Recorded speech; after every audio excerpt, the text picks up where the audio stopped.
The champagne was perfectly chilled, the kind of cold that only matters when you're 30,000 feet above the Pacific Ocean, sitting in a seat that cost more than most people's monthly rent, staring at a merger document that was about to make Kang Ji-Hoon the most powerful tech billionaire in East Asia.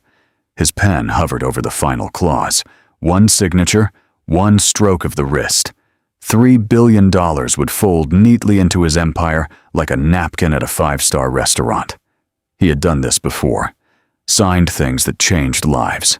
Signed things that ended careers, launched companies, and restructured entire industries. He was good at it. Cold, precise, deliberate. His secretary called him a machine.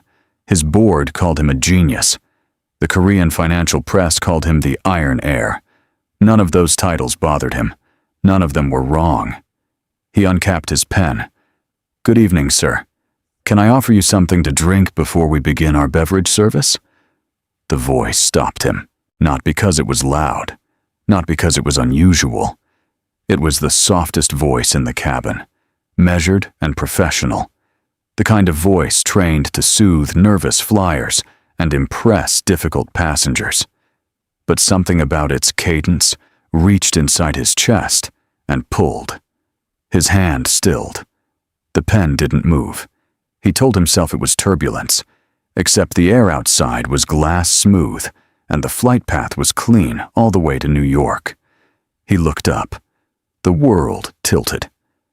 Standing at the edge of his private cabin, tray in hand, dressed in the deep navy uniform of Atlas International Airlines, her braids pinned back neatly, her dark skin catching the warm overhead light, like she had been sculpted specifically to exist in this exact moment, was Amara Thompson, his ex-wife.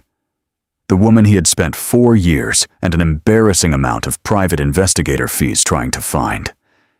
She saw him at the same moment he saw her, and the champagne glass on her tray made a single sharp sound. Against the second glass, a delicate collision that neither of them acknowledged because they were both too busy forgetting how to breathe.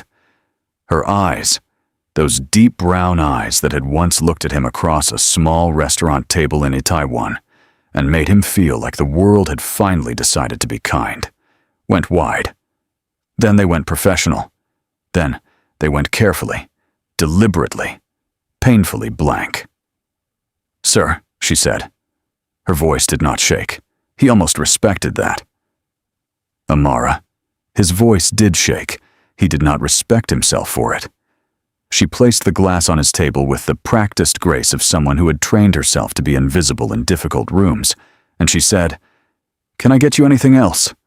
As though he were a stranger, as though she had not once stood in a white dress in a small civil registry office in Mapo district and promised him everything. He stared at her. "You disappeared," he said. She walked away. He sat in that seat for the next 40 minutes without moving, without signing, without drinking the champagne, staring at a merger document that no longer meant anything to him. Every time she passed through the cabin, refilling glasses, adjusting overhead luggage, speaking softly to other passengers, he tracked her with the intensity of a man who had spent years learning to forget a face and had just discovered that every memory was still perfectly intact. The way she tilted her head when she listened, the slight upturn at the corner of her mouth when she was trying not to react to something, the way her hands moved, always graceful, always deliberate. She never looked at him again. He looked at nothing else. When turbulence hit somewhere over the northern stretch of the flight, sudden and sharp enough to make several passengers gasp, Amara was mid-aisle, moving toward the front of the cabin. She stumbled. Just once. Just enough. His hand shot out and caught her wrist. It was instinct. 4 years of searching had not killed them. Instinct. She caught herself and pulled her arm back in the same breath, and for exactly 1 second, they were close enough that he could see the thing she was trying to hide.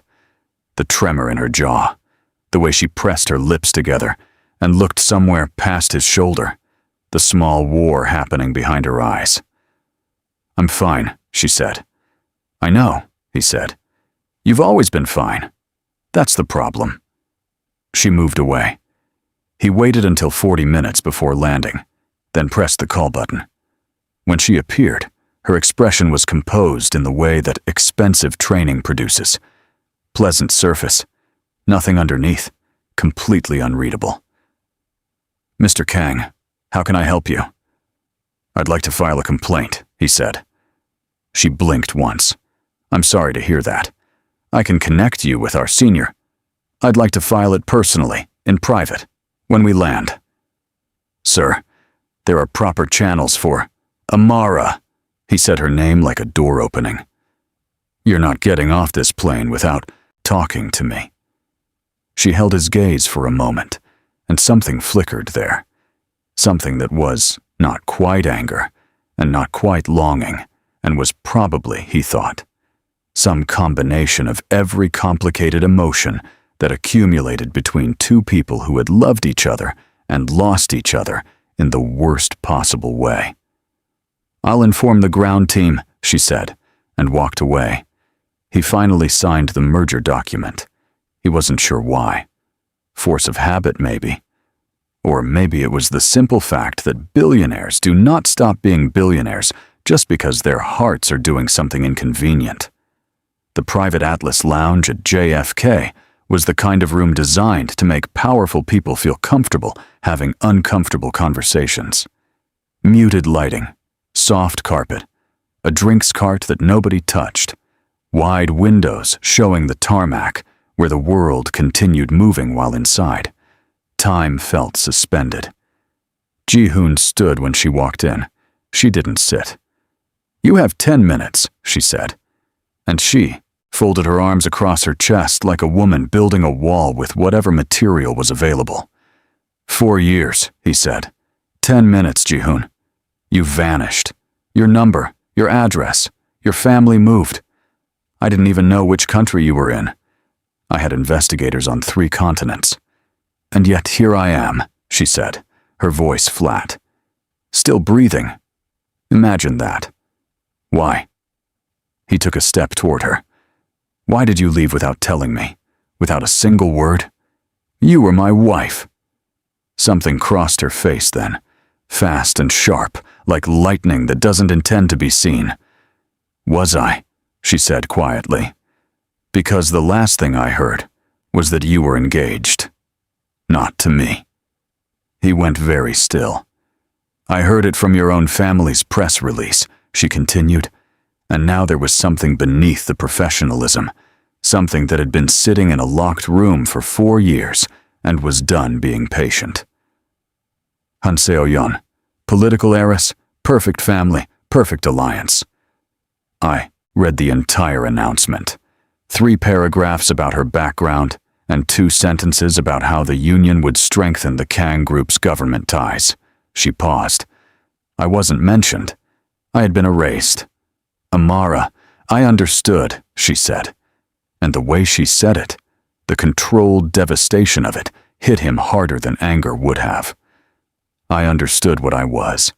I was the mistake your family tolerated. The American flight attendant who caught your attention for a few months. The footnote. And when the real chapter started, the footnote gets removed. That is not what happened. Then what happened? She said, and her voice cracked, just slightly, just enough to tell him that the wall was real, but not impenetrable. Tell me what happened, Ji-Hoon, because from where I was standing, you chose your family's empire. I chose you, he said. I have always chosen you. The silence that followed was the loudest thing in the room. She looked at him, and he could see her deciding whether to believe him, weighing it against 4 years of pain and survival, and building a life on the rubble of something she thought had been deliberately demolished. Then why, she said carefully, was there an engagement announcement? Because my mother issued it without my knowledge, he said, and before I could stop it, you were gone. The word mother landed like a stone in still water, and Amara went very quiet. Chairwoman Kang Myung-ja was not a woman who was discussed lightly. She had built the Kang Group from a mid-tier electronics manufacturer into a multinational conglomerate through 40 years of precise, patient, occasionally ruthless decision-making. She was the kind of woman who identified threats before they became problems and neutralized them before they became threats. She wore silk and spoke softly, and had never in her life needed to raise her voice because she had always arranged circumstances to do the shouting for her. Amara had met her exactly once, 12 minutes in a marble-floored office on the 63rd floor of the Kang Tower in Seoul. She had sat across from a woman who looked at her the way a chess player looks at a piece on the wrong square. Not with malice, exactly, but with the calm certainty that the piece would be moved.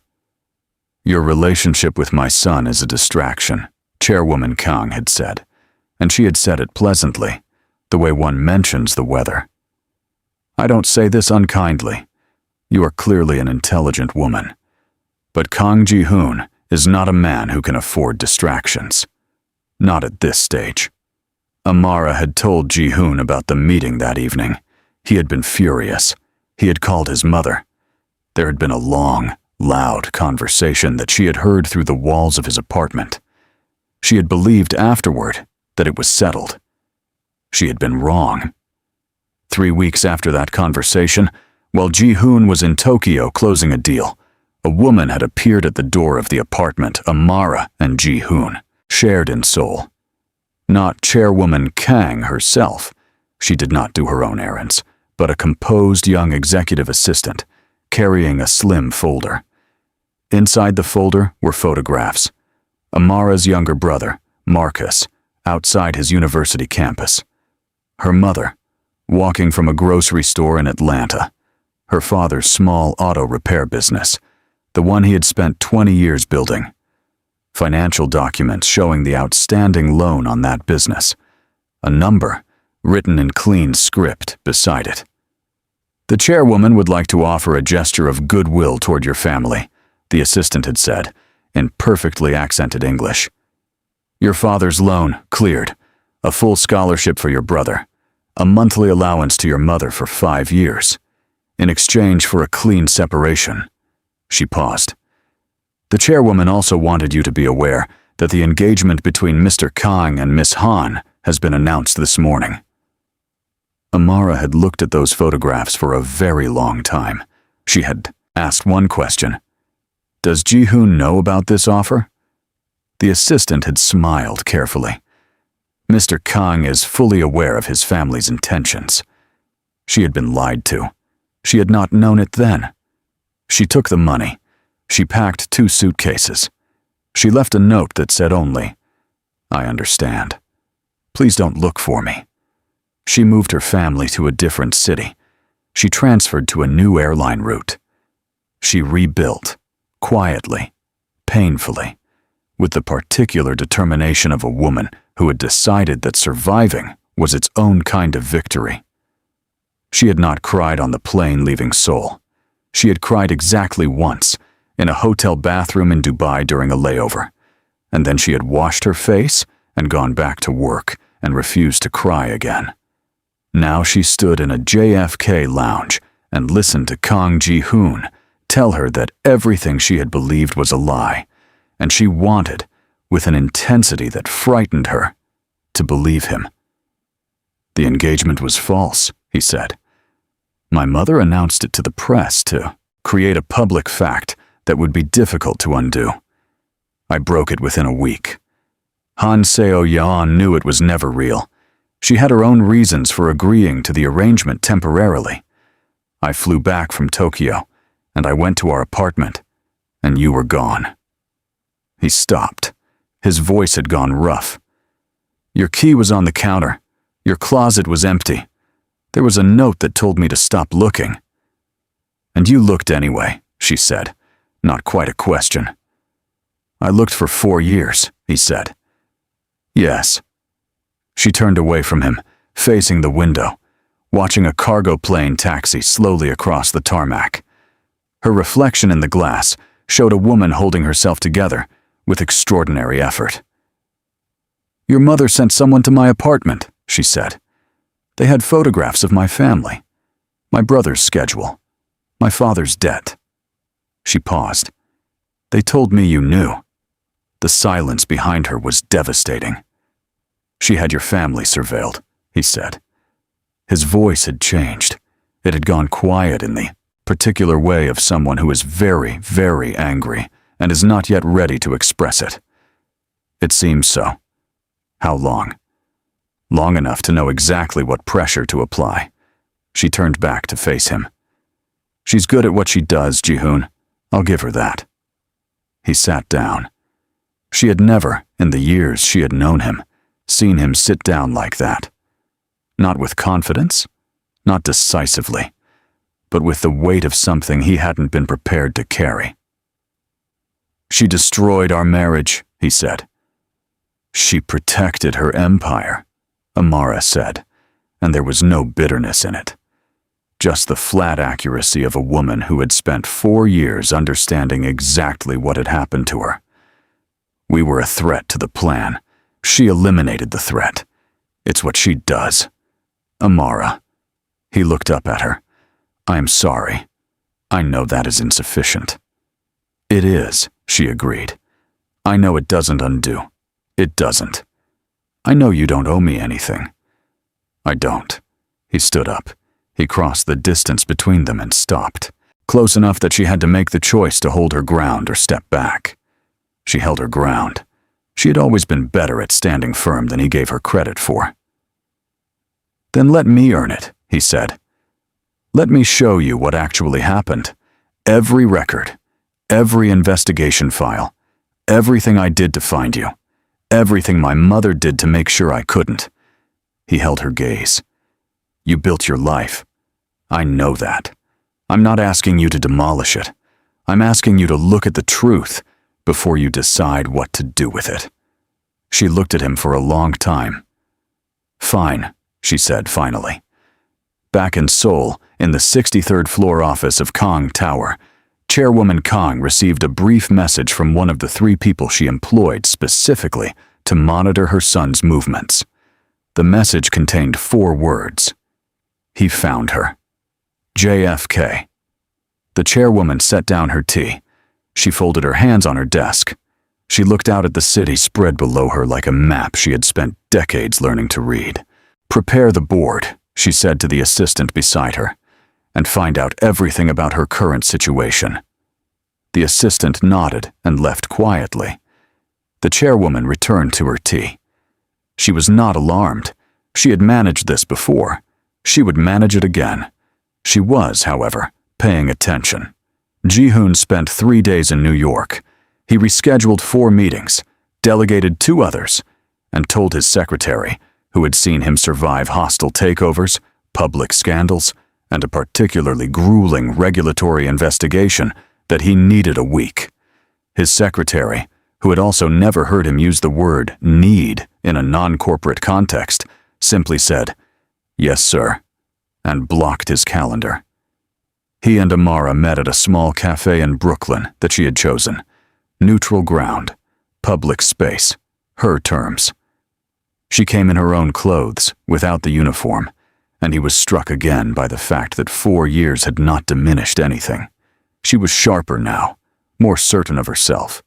She sat, across from him, with the posture of a woman who had learned, through hard experience, exactly how much space she was entitled to take up. He showed her the investigation files. 12 folders, organized by year, containing records of every lead his team had followed and lost. Flight manifests that had been altered, addresses that led to empty apartments. A paper trail so carefully disrupted that even his investigators, the expensive kind, the kind who found people who did not want to be found, had spent 18 months hitting walls. She had people inside the search, he said, watching Amara flip through the files. Someone on my team was feeding her information. She knew every lead before we did. Amara looked up. She had your investigators compromised. One of them. It was enough. He paused. I fired the entire team when I found out, hired a new one, started again. By then you had changed routes, and the airline's HR privacy protections made it difficult to— I requested a privacy flag on my employment record, she said, after I left Seoul. I know. I found it eventually. It took 2 years. She looked at him across the table, across 2 cups of coffee that had gone cold, across the accumulated wreckage of everything they had almost been, and she said, "You really didn't know." I really didn't know. She looked back at the files. He watched her face do something complicated, grief and anger moving through it like weather, followed by something harder to name, something that might have been, if he was reading her correctly, the slow dissolution of a story she had told herself for 4 years. "I should have asked more questions," she said quietly. "When that woman came to the apartment. I should have. I was so certain. The photographs, the press release, the offer.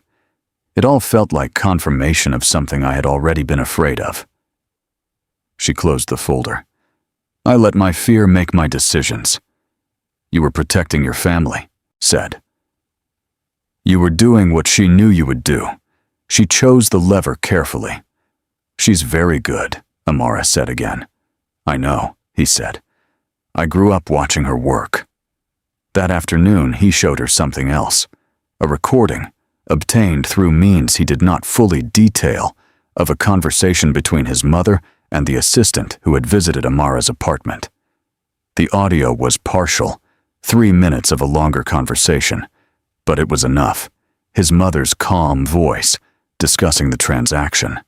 The phrase, "The girl will comply, she doesn't have the network to resist." The instruction to inform Amara that Ji-Hoon was aware of the offer. Amara listened to the recording once. Then she sat very still for a moment. "She told you I was the one who wanted to leave," Amara said. "It wasn't a question."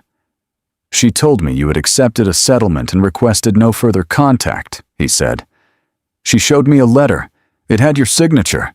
"I signed a receipt," Amara said. Her voice had gone, flat again. That armor she wore over the tender things. "For the money transfer, for my father's loan. That's all I signed." "I know that now," he said. "She forged the rest." "Yes." Amara stood up. She walked to the cafe window and looked out at the Brooklyn street, at the ordinary people passing by in their ordinary lives, none of them aware that in this small room, a woman was systematically dismantling a grief she had carried for 4 years and discovering that it had been built on a lie. "I need a day," she said. "Take whatever you need." "Don't push me," she said. "When I'm ready to talk, I'll call you." He gave her his new number. He left the cafe first because she asked him to. He walked 3 blocks before he stopped on the sidewalk and stood there in the November cold, feeling something he hadn't felt in years, the particular terrifying sensation of hope. She called him the next evening. She said, "I want to see the rest of it, the full investigation records, and I want to know what you're planning to do about your mother." He said, "I've already started." The investigation into chairwoman Kang's interference took 10 days. Ji-Hoon had advantages his previous investigators hadn't had. He knew now specifically what he was looking for, and he had access to his own company's internal security archive. What emerged was detailed and damning, a paper trail of coercion that extended beyond Amara, touching 2 previous relationships his mother had quietly terminated, a junior executive who had been forced out after getting too close to Ji-Hoon's inner circle, and a financial arrangement with a media consultant hired to manage what chairwoman Kang called narrative risks around her son's personal life. He brought everything to Amara. He watched her read through it at his dining table, surrounded by folders and a cold cup of tea, and he watched the last pieces of the story click into place for her. He watched her understand fully and completely the architecture of the manipulation. He watched her hands tighten on the paper and then consciously relax. He watched her breathe. She's been doing this for a long time, Amara said. Since my father died. Since she decided the company was more important than anything else, including me. He paused. I think she loves me. I think this is what it looks like, from her perspective, protecting the family. I know, Amara said quietly. That makes it worse. He nodded. She looked up at him, and in her eyes, he saw the thing he had been watching for. The grief was still there, but it had shifted. It was no longer a wall. It was something she was holding, examining, deciding what to do with. She took 4 years from us, Amara said. Yes. She surveilled my family. She forged documents. She paid someone to lie to me about the most important thing in my life. She set the folder down. I have been carrying the belief that you chose an empire over me for 4 years. Ji-Hoon, I built my entire understanding of myself, of my worth, around the idea that, in the end, I wasn't enough, that I was replaceable. Her voice was steady, but her eyes were bright. Do you understand what that does to a person? Tell me, he said. I stopped trusting my own instincts, she said. Every time I met someone who was kind to me, I waited for the price. Every time something good happened, I looked for the catch. I worked twice as hard as everyone else, and let myself believe that was normal because I was convinced that the only value I had was what I could produce. She stopped. I loved you enough to let you hate me, and I hated myself for it, for years, before I figured out how to stop. He crossed the room to her. She let him. I loved you enough to spend 4 years refusing to believe you were gone, he said. I turned down 2 arranged marriages. I fired half my executive team. I barely slept. He searched her face. I know none of that gives back what she took. I know it doesn't fix 4 years of what she put you through. I know you built something without me, and I have no right to ask you to rebuild it around me again.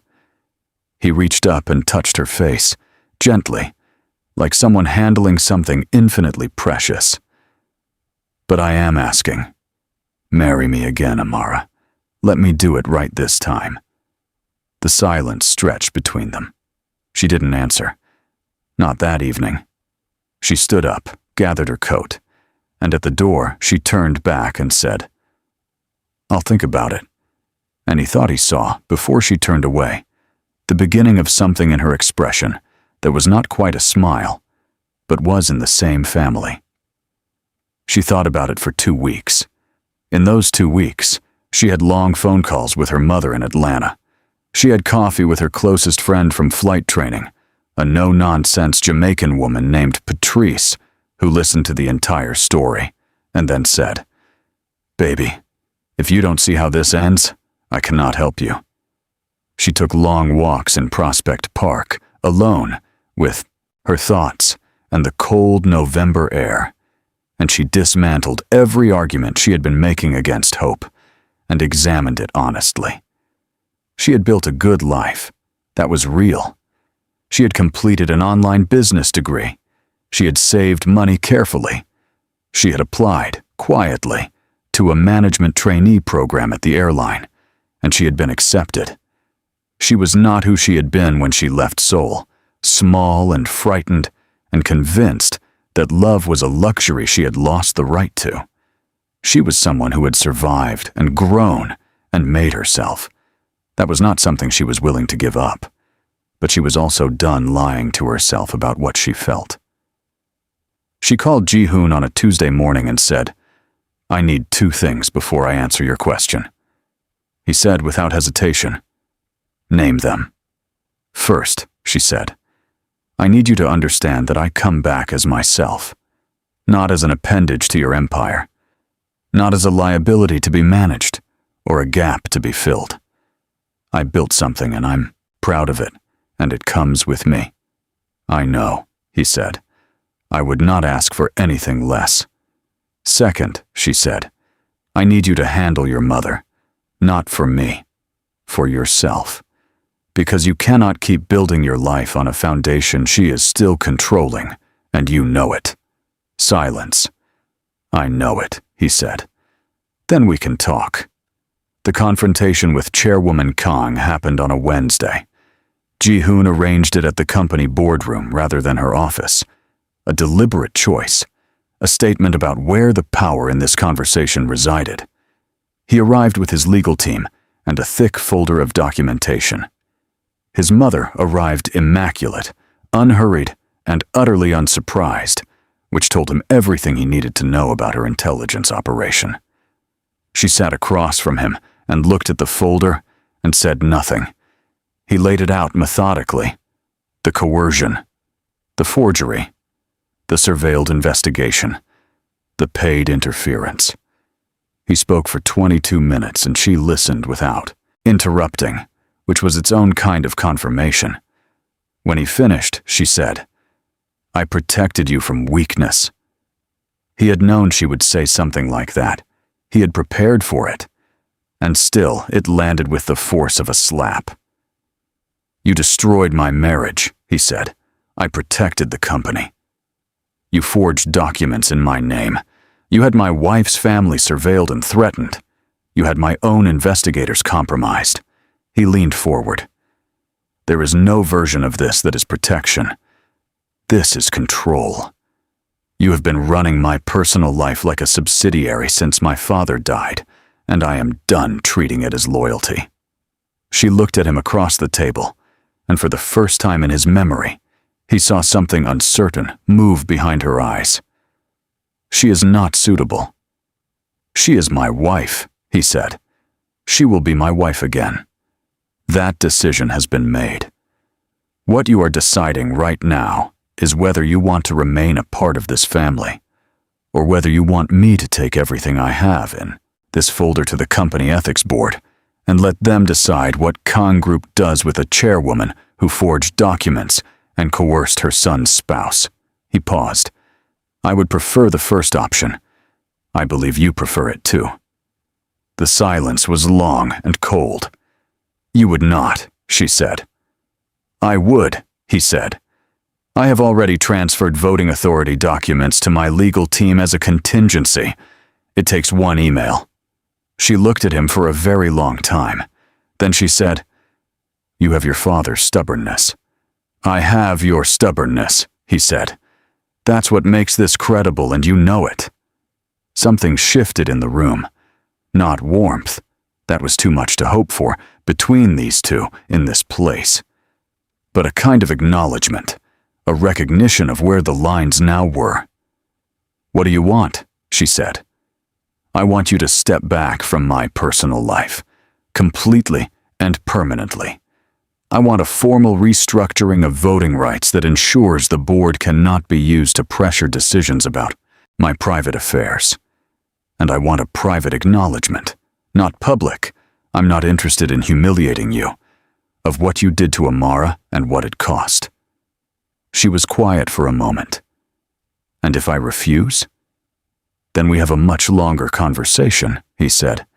"And it involves significantly more people than are currently in this room." She left without agreeing and without refusing. She left the way powerful people leave rooms when they are recalculating, with composure and without looking back. 2 days later, her legal team contacted his. Negotiations on the voting restructure began. It was not a surrender. Ji-Hoon knew his mother well enough to know that she was not done, that she was regrouping, that there would be other attempts. But it was a line that had never existed before, and it was enough to move forward. He told Amara everything. She listened, and she asked questions, and she nodded, and at the end she said, "She's not going to make this easy." "No," he agreed. "I can handle difficult," she said, and the quiet certainty in her voice was one of the things he had missed most without being able to name it. That particular strength of hers, the kind built not from never being hurt, but from being hurt and continuing anyway. "I know you can," he said. "I want to be clear about something," she said. "I'm not coming back to be a trophy or a point you're making to your mother. or a symbol of your independence.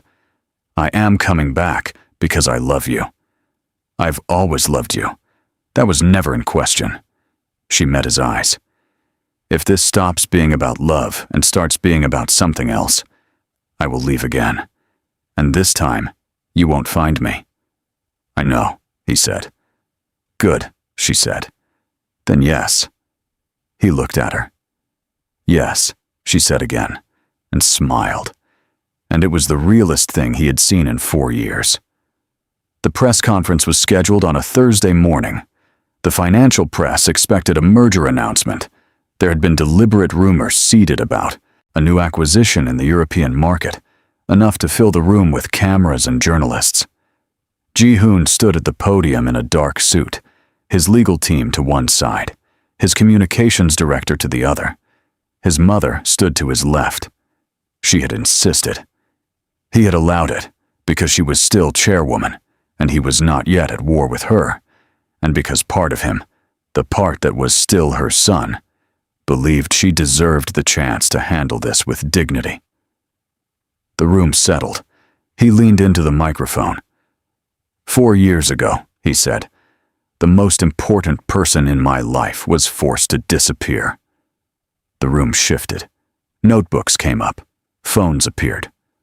Through a combination of deception, coercion, and document forgery, my wife was manipulated into believing that I had chosen my family's business interests over our marriage. She left to protect her family from threats made against them. He paused. The room was absolutely silent. I spent 4 years looking for her. Last month, I found her. A camera flash went off, then several more. The Kang Group will be announcing a governance restructure that separates family authority from operational leadership. This is long overdue and reflects the company's commitment to transparent governance. He stepped back from the podium. The room erupted.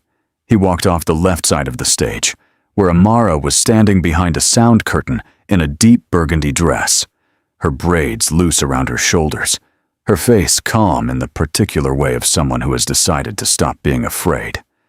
He took her hand. He walked back onto the stage.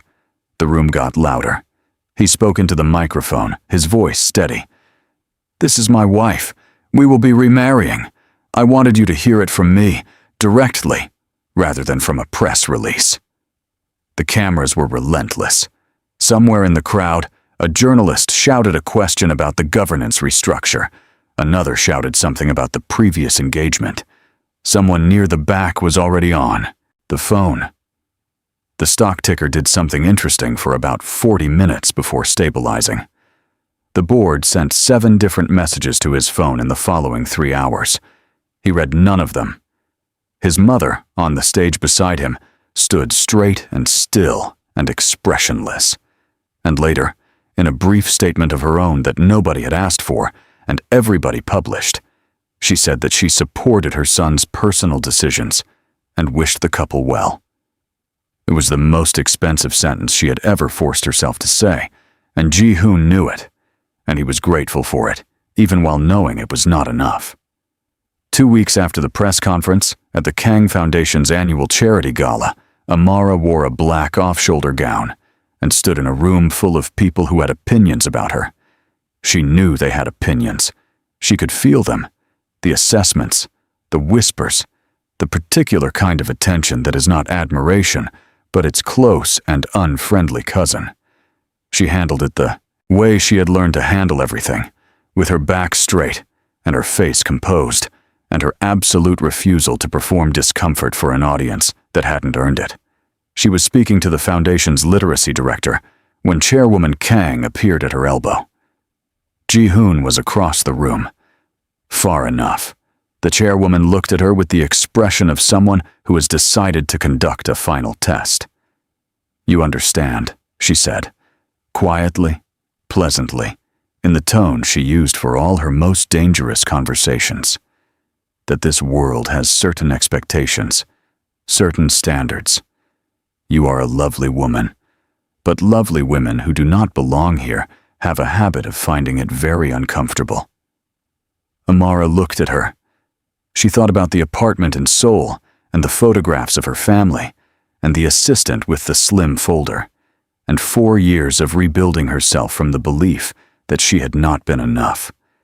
She thought about her father's auto shop and her brother finishing his degree, and her mother's voice on the phone saying, "Baby, you sound different.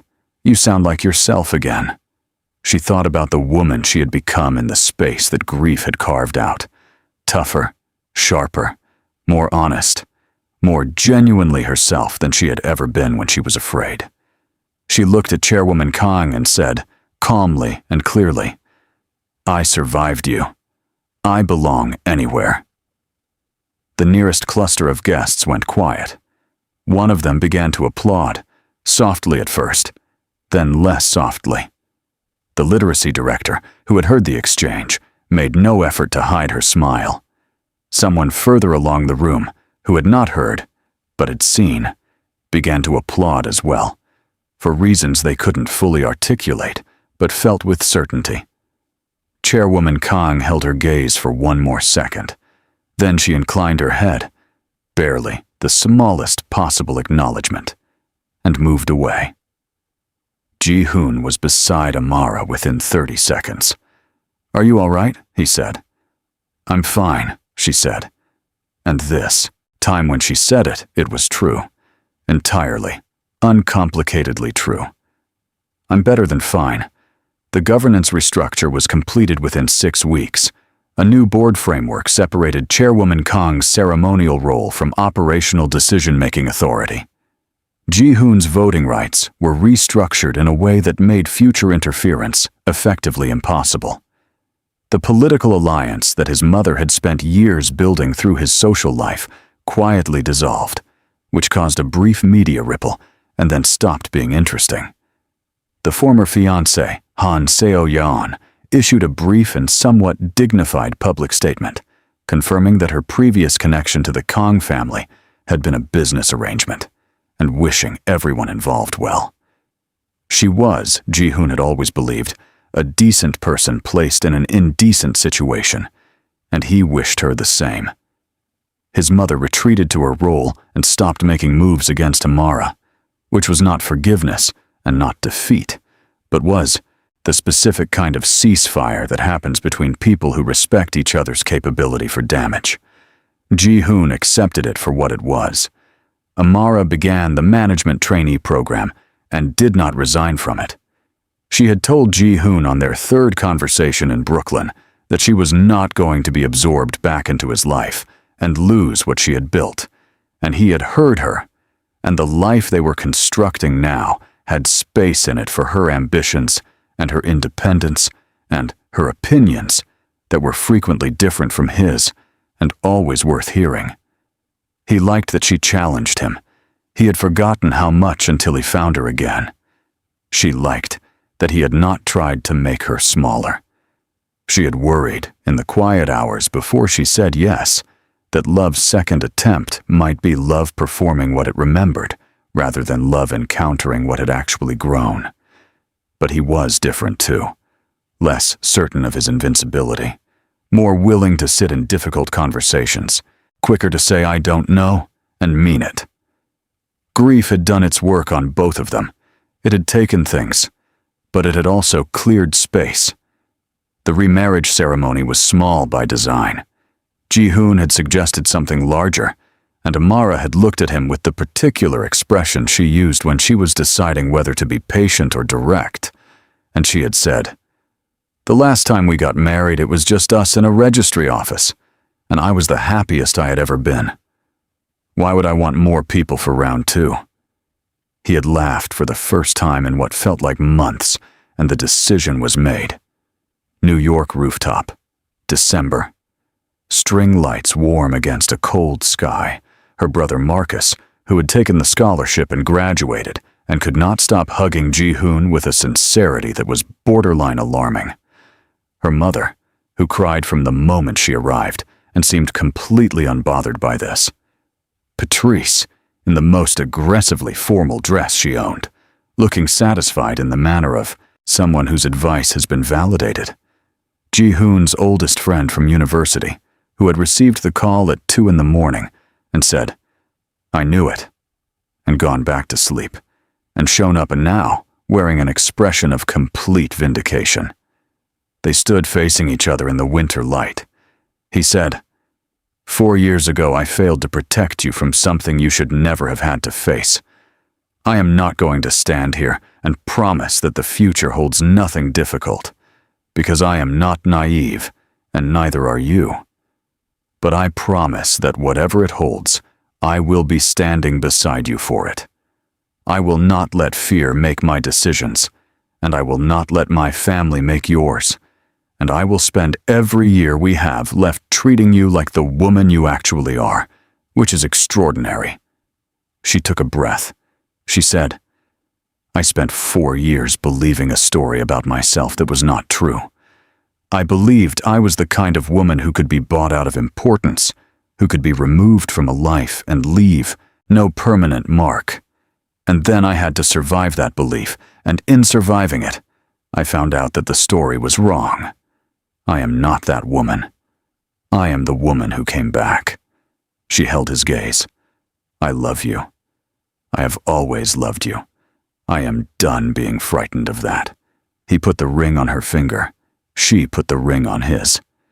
The small crowd made the small crowd sounds that small crowds make when they are full of people who genuinely care about the two people in front of them. Warm and a little messy, and completely sufficient. Ji-Hoon pulled her close and said, against her hair, quietly, "For no one else. This time, no one separates us."